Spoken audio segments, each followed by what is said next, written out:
One of the things I find fascinating is your parents are also involved in philanthropy. I'd love to hear if you see any generational differences between how you and your wife approach philanthropy compared to your parents. I think there are, but I think they are peculiar to our own particular situation. So the situation we have with our business is I run the business, but my father still is 100% shareholder of the business. He's not exactly retired. He's working much more within Christian Vision, which is a charity that he established in 1988. So the company supports Christian Vision and to quite a large degree. And so that is a very different kind. It's like a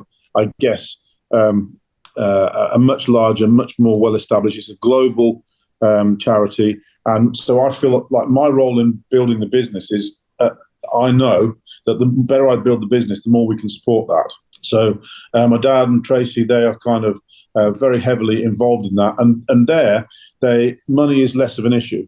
Yeah. Okay. So, but they tend to get involved in things that they are initiating. So they're kind of doing the legwork, if you like. They have bases all around the world.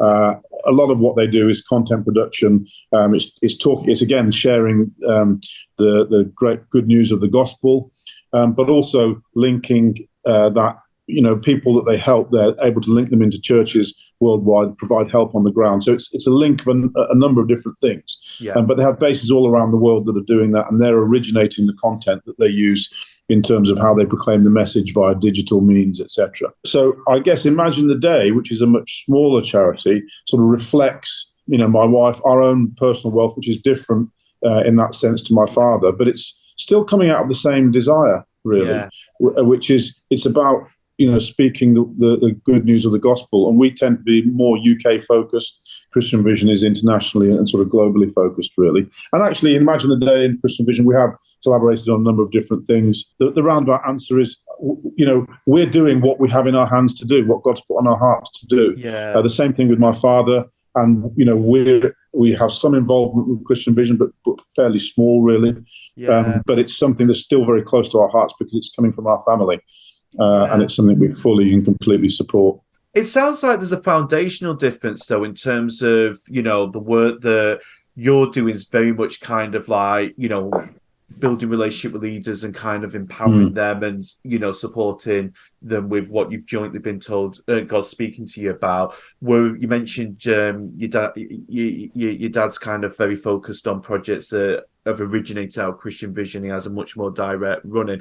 I'm just curious to know, do you see, like, as Imagine the Day grows bigger over the years, that you probably switch to a more hands-on approach, or do you think that's just a fundamental difference in how you and your father, approach philanthropy?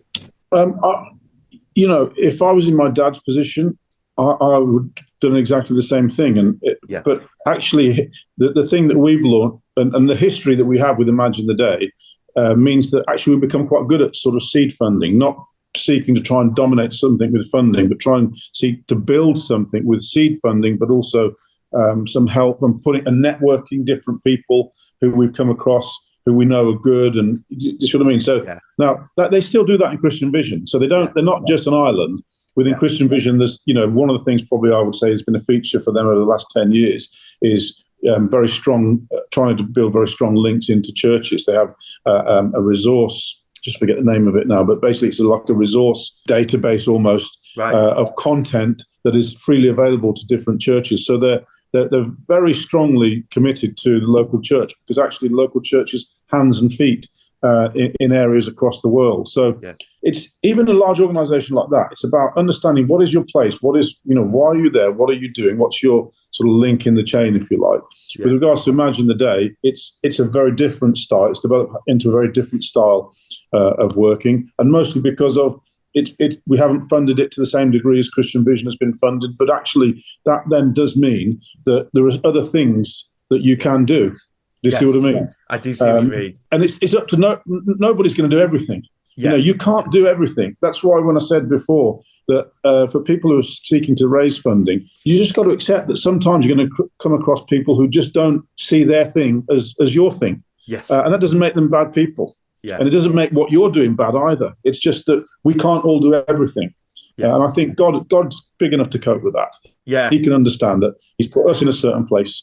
He's given us a certain thing to do, and it's for other people to do other things. Absolutely, yeah. I always, when I do fundraising training, talk to people about how God's kingdom is a kingdom of balance. So if he's called one person to, lead on a mission, he'll often have called someone else to kind of get alongside them with the resourcing and advice, etc. Now, as you said, it doesn't mean everyone's going to get behind it. You've got to find where those people that you align with. But absolutely, yeah. It will be out there. God will not call you to do something unless he's kind of figured out how he's going to partner you up with someone who can help resource it. Thank you so much for joining us for this episode of the My Fundraising College podcast. I really hope you found it useful. If you did, please like the episode, please subscribe to the channel, and why not even share the link to the episode to someone you know who you think might find its content helpful. If you need any support with your fundraising, please contact us at chelperkins.com. We can help you with anything from grant fundraising to direct mail to event management. So reach out to us and our team will be glad to speak to you about your fundraising needs. And last but not least, the first module for My Fundraising College is due to come out early in 2024. This is one you're not going to want to miss. Make sure you register your interest at myfundraisingcollege.co.uk. Until next time, best of luck with your fundraising.